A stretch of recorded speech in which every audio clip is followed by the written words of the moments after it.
We got how advanced analytics is changing the NBA. We gonna get right to it.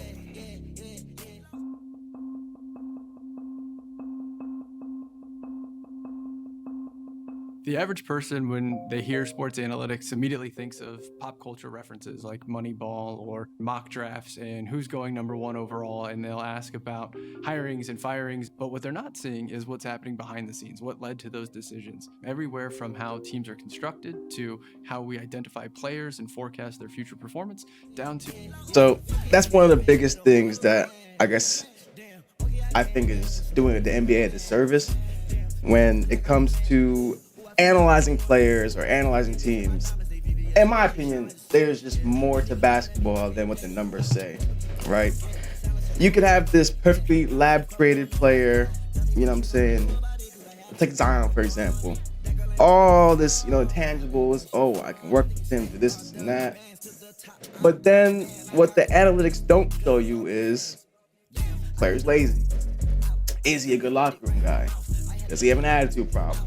Is he going to focus on basketball and getting better? Or is he going to run off to the Met Gala like Ben Simmons with your money? I think there's a problem when we only go off analytics. And I think that's where the NBA is kind of heading towards, where it's so analytic focused that you're missing players like Jokic, who from the naked eye, you wouldn't be able to say, oh yeah, he's going to be an MVP and a champion, but he doesn't have the body or doesn't have the, American swag, or like he doesn't have this and that. But when it comes down to it, the analytics will never show you how great of a player he is.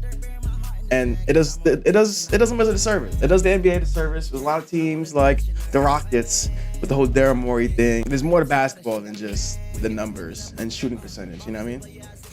To the minutest things of strategy. It is data-driven decision-making.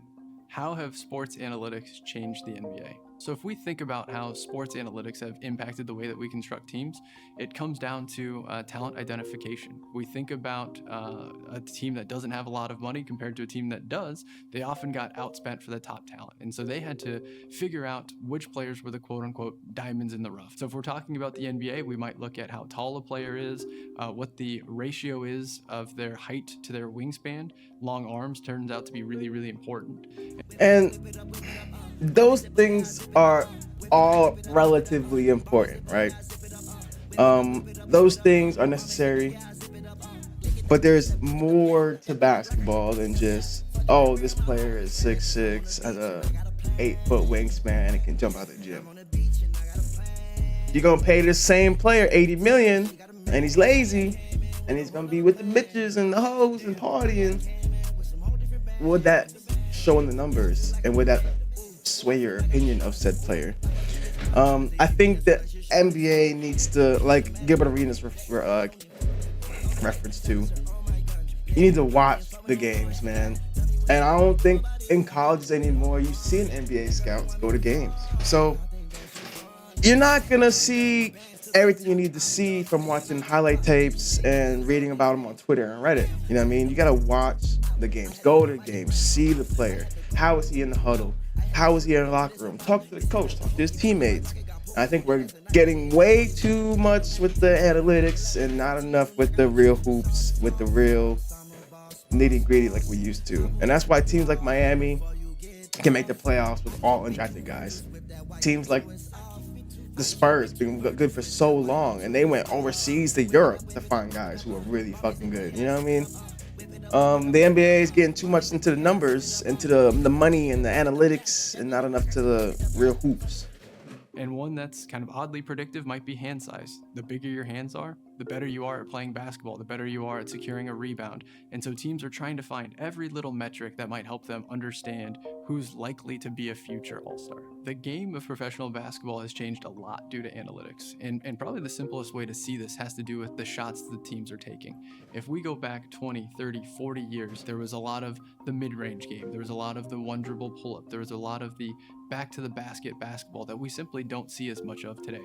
What do we see today? We see pace, we see space, we see three-pointers, we see layups, and unfortunately we see a lot of fouls and free throws. Okay, I will give the NBA credit for this new style that I really think that Steph pioneered, with the three ball being more important than twos. The NBA was trending that way, but I think Steph made that shit really skyrocket out there. And people don't give him his credit looking back, but Steph really changed the game when it came to how the game is played. And now look, everyone's growing up shooting threes.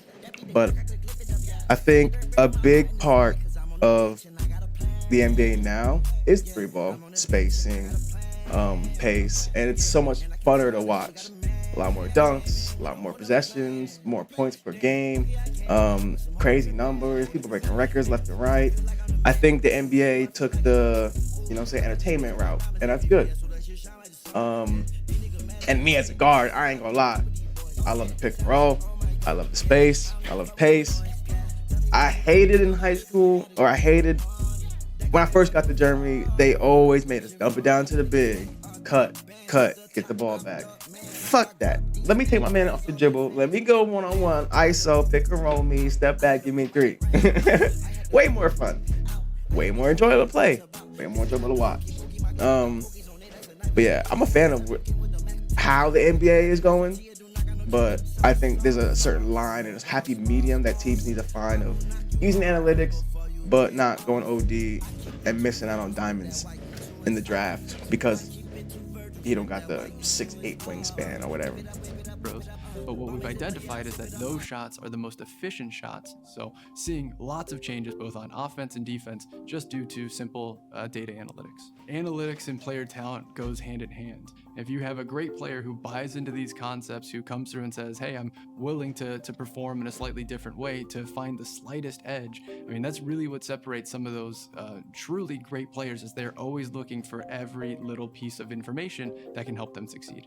The ideal candidate for the sports business program is the person who's always asking why.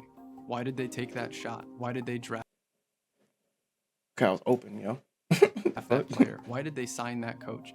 If you are a frustrated fan and you've got questions, you're likely a really good candidate to come join us in the WP Carey School of Business. I ain't even gonna lie. The New York Knicks and Tibbs, I need y'all to do better with the whole analytics shit because it's time to get it right.